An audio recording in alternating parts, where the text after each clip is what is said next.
Hello दोस्तों, the cortex academy में आपका स्वागत है। प्रीवियस लेक्चर में हम लोगों ने देखा कि 1813 का चार्टर एक्ट आया और उसमें क्या क्या प्रावधान किया गया।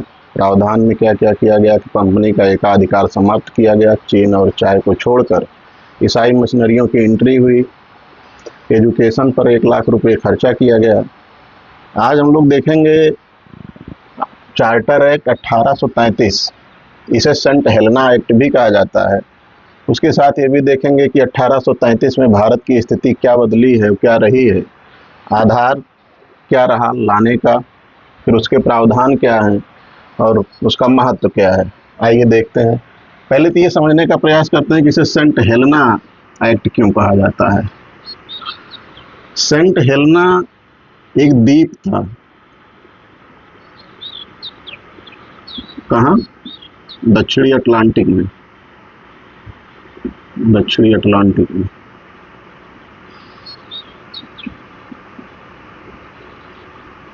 इस पर कंपनी का 1659 में कब्जा हो गया था। कंपनी इस द्वीप को यूज करती थी कैसे? भारत से जैसे कोई जहाज सामान लेके निकली तो उतनी लंबी दूरी की यात्रा करने के लिए उसे सेंट हेलेना द्वीप पर वो रुकता था खाद्य रसद के लिए, फिर वहां से वो यूरोप जाता था। लेकिन जब 1833 में कंपनी ही खत्म कर दी गई, कंपनी ही समाप्त कर दी गई, तो फिर इस द्वीप का कोई मतलब नहीं रहा। जब मतलब नहीं रहा तो ये ब्रिटिश क्राउन के नियंत्रण में आ गई ये द्वीप, और इसी द्वीप के नाम पर ही इस चार्टर एक्ट को जो है सेंट हेलेना एक्ट कहा जाता है। आइए देखते हैं 1833 में भारत की स्थिति, भारत की क्या स्थिति रही होगी।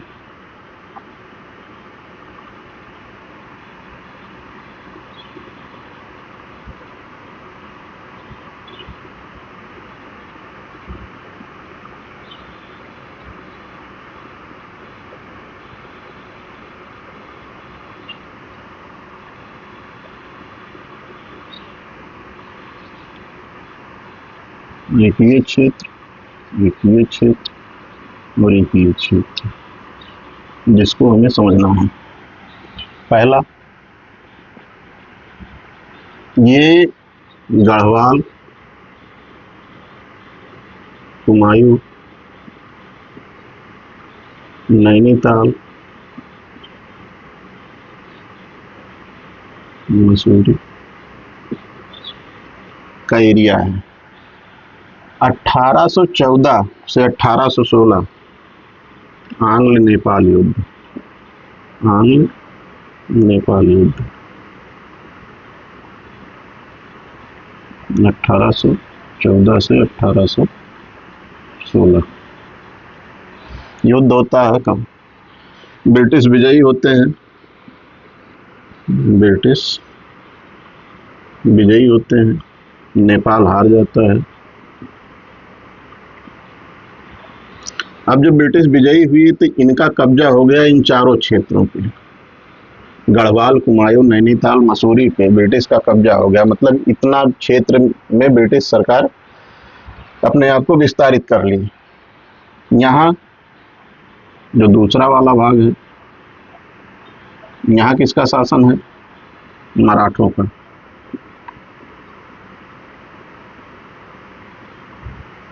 मुखिया कौन है?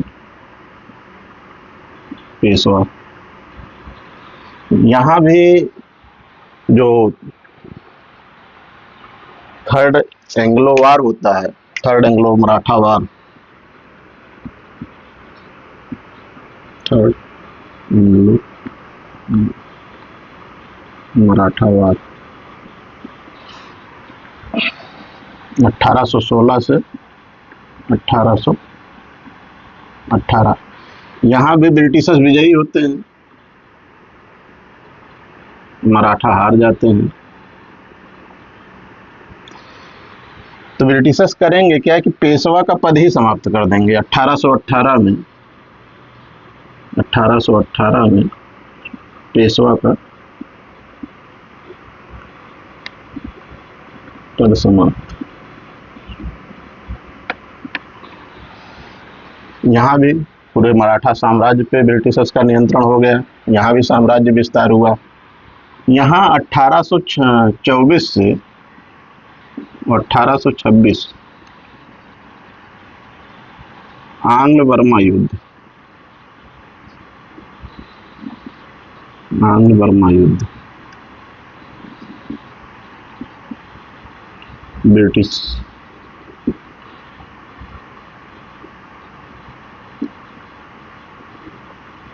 विजयी,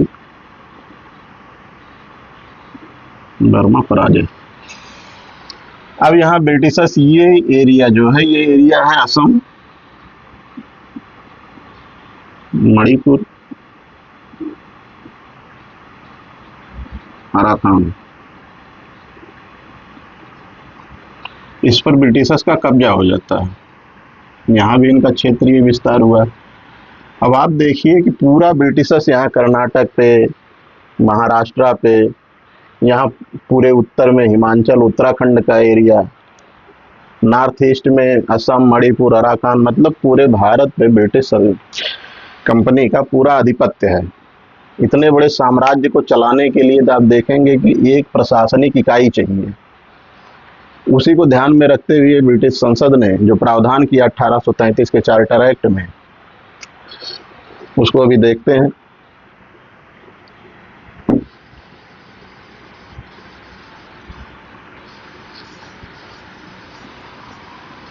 आधार क्या बना 1833 का चार्टर एक्ट लाने का? जो आधार बना वो आधार क्या था?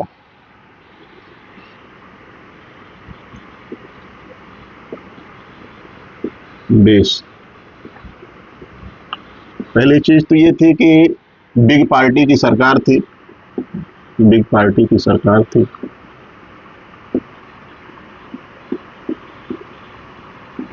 बिग पार्टी की सरकार उदारवाद का समर्थन करती थी, उदारवाद का समर्थन करती थी। भारत 1991 में भी एलपीजी लेके आया, उदारवाद की व्यवस्था लेके आया। उदारवाद में क्या होता क्या है कि सबके लिए सब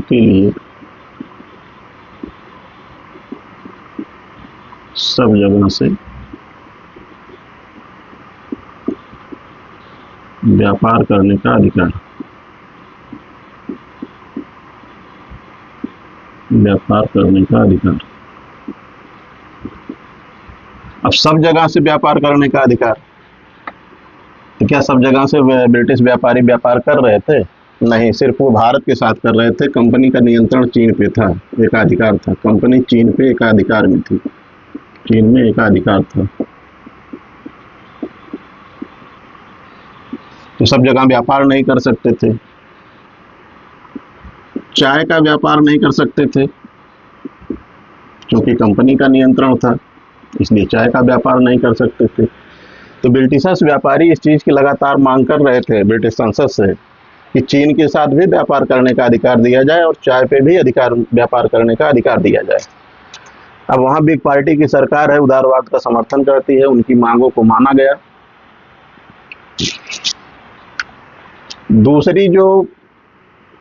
दूसरा कारण बना, दूसरा कारण ये था कि भारत का साम्राज्य बहुत बड़ा हो गया था। भारत में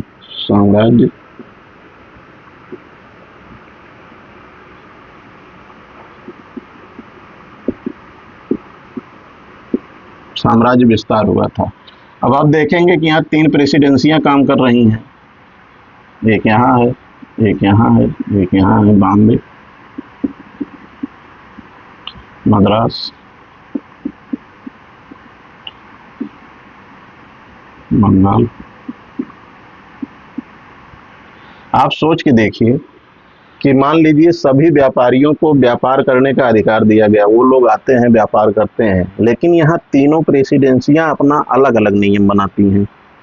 तो क्या अगर 3 जगह नियम बनेगा तो तीनों जगह कानून तो समान होंगे नहीं। अगर समान कानून नहीं है तो फिर व्यापार करने में दिक्कत आएगी। हर जगह का नियम अलग है, हर जगह का व्यवस्था अलग है, व्यापार करने में समस्या आएगी। जब व्यापार करने में समस्या आएगी तो व्यापार से जो मुनाफा होना है वो मुनाफा नहीं होगा। इसके लिए करना क्या पड़ेगा? पूरे साम्राज्य को एक प्रशासनिक इकाई में बदल दिया जाए। कोई एक नियम बनाए, उसकी काउंसिल नियम बनाए, उसी के अनुसार पूरे भारत में नियम लागू हो और व्यापार का जो है व्यापार होता रहे। ये दो आधार थे, एक साम्राज्य विस्तार, दूसरा वहां बिग पार्टी की सरकार का गठन होना, उदारवाद का समर्थन करना। ये दोनों आधार बने। प्रावधान क्या क्या किया गया? प्रावधान ये किया गया कि जब तीनों प्रेसिडेंसियां अलग अलग कानून बना रही, नियम सेम नहीं है, तो पहला सुधार जो किया जाएगा वो प्रशासनिक केंद्रीकरण किया जाएगा। प्रशासनिक केंद्रीकरण किया जाएगा। कैसे?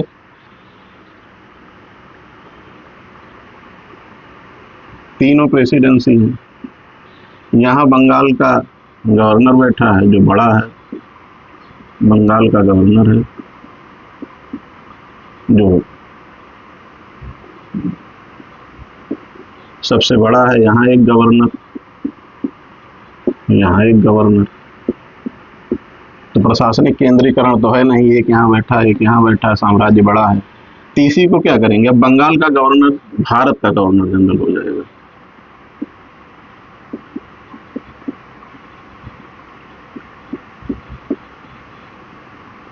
इस समय जो गवर्नर जनरल है बंगाल का वो लॉर्ड विलियम बेंटिक है। लॉर्ड विलियम बेंटिक है। अब ऐसा तो है नहीं कि इसको हटा दिया जाएगा, अब इसी को उठा के भारत का गवर्नर जनरल बना दिया गया। मतलब भारत का पहला governor general Lord William Bentinck था, एक क्वेश्चन के रूप में। दूसरा प्रावधान क्या किया गया? ये तो प्रावधान एक था, प्रशासनिक केंद्रीकरण किया गया। दूसरा प्रावधान, एकाधिकार समाप्त किया गया। चीन और चाय दोनों के साथ जो कंपनी का एकाधिकार था, जिसकी व्यवस्था 1813 के चार्टर एक्ट में किया गया था, उसको समाप्त कर दिया गया। अब क्या होगा? कंपनी में इससे क्या बदलेगा? अगर ये दो चीजें होती हैं तो कंपनी में इसका प्रभाव क्या होगा? एकाधिकार पहले खो चुकी है, दो जगह, एक जगह से एक वस्तु से व्यापार का आधार तो है, लेकिन अगर ये भी चला गया तो फिर तो ये कंपनी रह ही नहीं गई। व्यापार का एकाधिकार खत्म, व्यापार खत्म, इसका तो ये कंपनी फिर कहाँ रह गई? ये कंपनी रह ही नहीं गई। प्रभाव क्या हुआ कि कंपनी अब प्रशासनिक इकाई बन गई। कंपनी प्रशासनिक इकाई बन गई। अब प्रशासनिक इकाई है किसके नियंत्रण में? ब्रिटिश क्राउन की।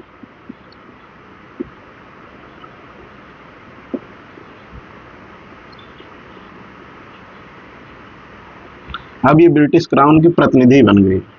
ब्रिटिश क्राउन या ब्रिटिश संसद जो कहेगा वही ये करेगा। प्रशासनिक केंद्रीकरण में अब प्रतिनिधि बनी है तो सीधी सी बात है, कब इसको सिर्फ प्रशासन का काम करना है, यहाँ की व्यवस्था चलाना है, यहाँ के व्यापार, यहाँ की जनता में जो समस्याएं हैं उसको दूर करने के लिए एक प्रशासनिक व्यवस्था बनानी पड़ेगी, नियम कानून बनाने पड़ेंगे जो अच्छा हो और बेहतर हो। तो किया क्या जाएगा? मान लीजिए बंगाल का गवर्नर जनरल है, अब भारत का गवर्नर जनरल हो गया। भारत का गवर्नर जनरल है,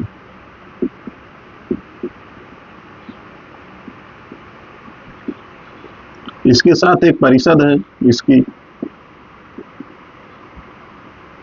जो इसकी नियम कानून बनाने में इसकी मदद करती है, प्रशासन चलाने में मदद करती है। लेकिन अब नियम बनाना है, बेहतर नियम बनाना है जो यहाँ की जनता और यहाँ के व्यापारियों और ब्रिटिश व्यापारियों के लिए अनुकूल हो। उसलिए कोई जो विधि का जानकार हो, विधिक सलाहकार टाइप का हो, उसको शामिल किया जाएगा, उस एक सदस्य को शामिल किया जाएगा। तो परिषद में एक सदस्य की बढ़ोतरी की गई, उसे कहा क्या गया? विधि सदस्य।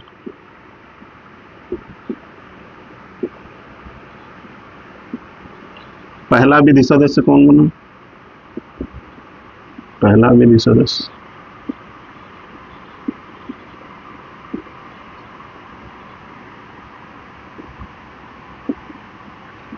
Lord Macaulay.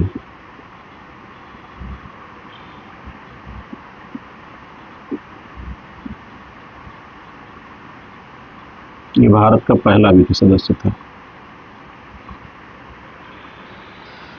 विधि सदस्य को क्यों जोड़ा गया? ताकि बेहतर नियम बनाया जा सके और पूरे भारत के नियम कानून को ठीक से चलाया जा सके।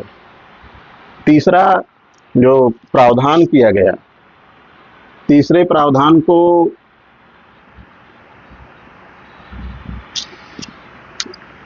अप्रत्यक्ष रूप से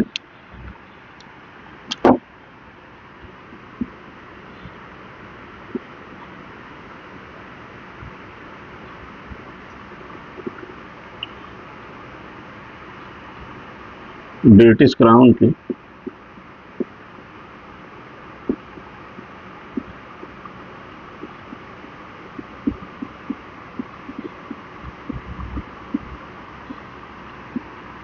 नियंत्रण में कर दिया गया।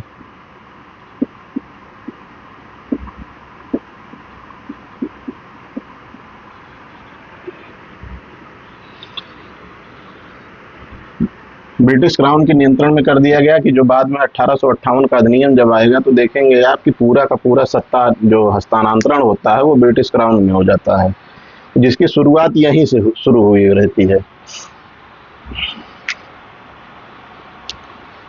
यहाँ एक चीज और था कि भारत का गवर्नर जनरल या परिषद अब कोई अगर नियम बनाती है, अब तक तो नियम संसद बनाती थी, ब्रिटिश संसद, ब्रिटिश संसद नियम बनाती थी। किसके लिए? कंपनी के लिए। तो कहा क्या जाता था? चार्टर। लेकिन अब ब्रिटिश संसद नियम नहीं बनाएगी। भारत में एक गवर्नर जनरल है, उसका परिषद है, उसके साथ एक विधि सदस्य है, तो नियम परिषद बनाएगा।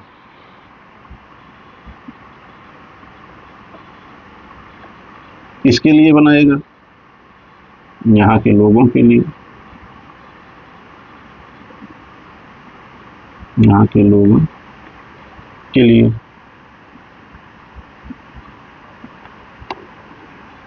अगर लोगों के लिए नियम बनता है तो उसे अधिनियम कहा जाता है।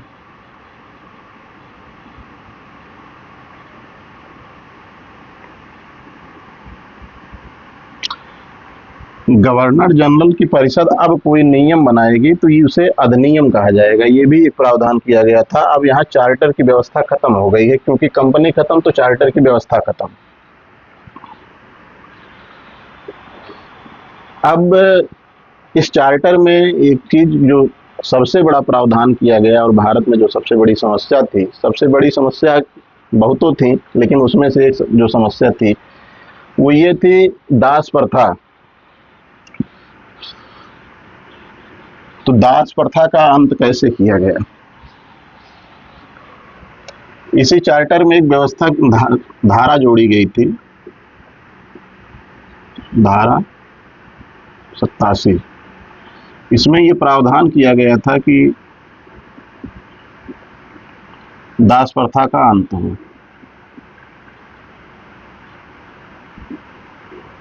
ना, सॉरी, दास प्रथा का अंत इसमें नहीं था, वो अलग से प्रावधान था। धारा 87 ये कहती थी कि भारत में भेदभाव नहीं किया जाएगा, भारत में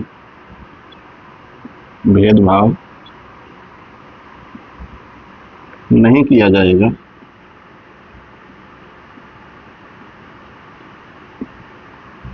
किस आधार पर? जन्म, जाति,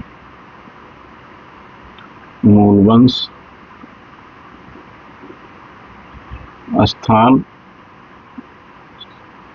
रंग, इस आधार पे किसी को भी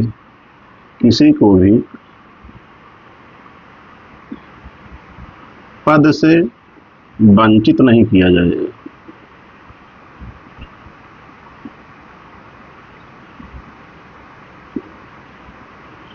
किसी को पद से वंचित नहीं किया जाएगा। अब यहाँ ब्रिटिश सरकार यहाँ सुधार नहीं करना चाह रही थी, वो सबको समानता देना चाह रही थी। ब्रिटिश सरकार ये चाहती थी कि अगर प्रशासनिक व्यवस्था की आवश्यकता है, साम्राज्य बड़ा है, व्यापार का नियम खत्म है, पूरी व्यवस्था को चलानी है, तो उसके लिए प्रशासनिक मशीनरी की आवश्यकता होगी। तो प्रशासनिक मशीनरी के लिए यहाँ के लोगों को शामिल करना आवश्यक था। जो कर्मचारी, क्लर्क, ये सब हों, जो छोटे पद के लोग हैं, उनको भारत से ही रखा जाता था। लेकिन अगर इस आधार पे किसी से भेदभाव किया जाएगा, कुछ जन्म, जाति, मूलवंश, स्थान, रंग के आधार पर भेद किया जाएगा, तो वो व्यवस्था को चलाने में समस्या पैदा होगी। जिसके कारण ये प्रावधान किया गया था कि इस आधार पर किसी को पद से वंचित नहीं किया जाएगा, ताकि प्रशासनिक व्यवस्था ठीक से चलती रहे। इसी चार्टर में दास प्रथा अंत की व्यवस्था की गई, जो पूर्णतया 1843 में समाप्त होता है।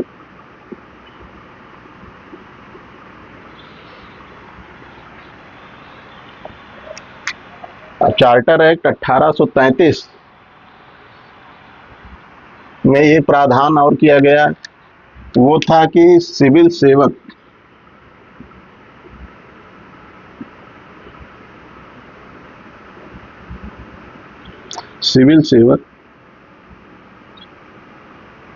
चयन प्रक्रिया को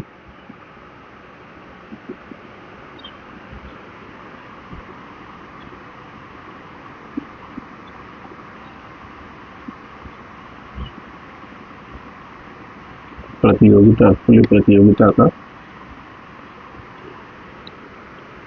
आधार बने। तो क्या क्या हुआ 1833 के चार्टर एक्ट में? पहला ये कि कंपनी का जो एकाधिकार था उसे समाप्त किया गया। प्रशासनिक केंद्रीकरण की व्यवस्था शुरू हो गई। जो बंगाल का गवर्नर जनरल भारत का गवर्नर जनरल बन गया। विलियम बेंटिक पहला भारत का गवर्नर जनरल बना। उसके परिषद में एक विधि सदस्य को शामिल किया गया जो लॉर्ड मैकाले था। प्रशासनिक व्यवस्था को मतलब चलाने के लिए धारा 87 को जोड़ा गया और भारत में भेदभाव नहीं किया जाएगा किसी के साथ, जन्म, जात, मूल वंश, स्थान, रंग के आधार पर किसी को पद से वंचित नहीं किया जाएगा, ताकि व्यवस्था ठीक से चलती रहे। यही अब यहाँ चयन करना है, कैसे चयन किया जाएगा? तो यही यहाँ किया गया कि सिविल सेवक चयन प्रक्रिया को खुली प्रतियोगिता का आधार बना दिया गया। कि अब भविष्य में आप देखेंगे कि कैसे खुली प्रतियोगिता का शुरुआत होता है। अब महत्व क्या रहा चार्टर एक्ट 1833 का? महत्व क्या है?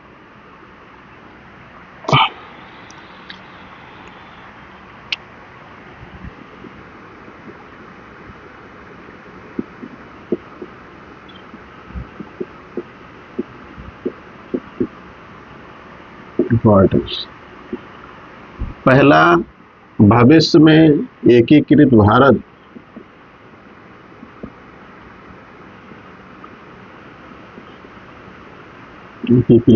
में प्रशासनिक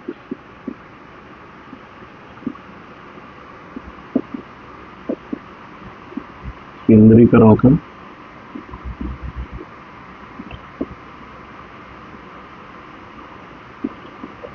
आधार बना। इसी के आधार में जब भारत एकीकृत होता है, पूरा साम्राज्य एकीकृत होता है, तो प्रशासनिक केंद्रीकरण की शुरुआत यहाँ से होती है। कंपनी समाप्त हो जाती है। कंपनी समाप्त। अब क्या है?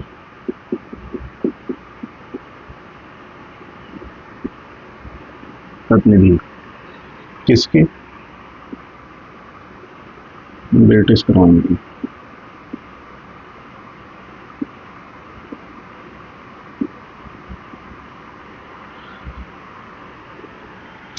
अगर इसमें से एग्जाम पॉइंट ऑफ व्यू से देखा जाए तो यहाँ ये भी पूछा जा सकता है कि ब्रिटिश क्राउन की कंपनी ब्रिटिश क्राउन की प्रतिनिधि किस एक्ट से बनी? 1833 के चार्टर एक्ट से। प्रशासनिक केंद्रीकरण का आधार कौन सा चार्टर एक्ट था? तो 1833 का चार्टर एक्ट था। सेंट हेलेना एक्ट किस एक्ट को कहा जाता है? तो चार्टर एक्ट 1833 को कहा जाता है। कंपनी पूर्णतः समाप्त कर दी गई किस एक्ट से? चार्टर एक्ट 1833 के एक्ट से। बंगाल का गवर्नर जनरल भारत का गवर्नर जनरल कैसे, किस एक्ट से बना? तो 1833 के चार्टर एक्ट से। अब उसमें सबको एक साथ दे सकता है, पूछ लेता है कौन गलत है कौन सही है, 2 सही है 3 सही है 1 सही है। तो इस तरीके से चार्टर एक्ट 1833। अब अगला जो चार्टर एक्ट आएगा वो 1853 का चार्टर एक्ट आएगा। उसके बाद 1857 में क्रांति होती है भारत में और सब कुछ बदलता है और सत्ता का नियंत्रण 1858 के अधिनियम के माध्यम से ब्रिटिश क्राउन के हाथ में पूर्णतः चला जाता है। अब देखते हैं कि 1800 अगले लेक्चर में देखेंगे कि 1853 के चार्टर एक्ट में क्या हुआ था, क्यों लाया गया था और कैसे वो फेल हुआ कि 1857 की क्रांति के बाद सब कुछ बदलना पड़ा। अब अगले लेक्चर में देखते हैं। तब तक के लिए नमस्कार, मिलते हैं अगले लेक्चर में।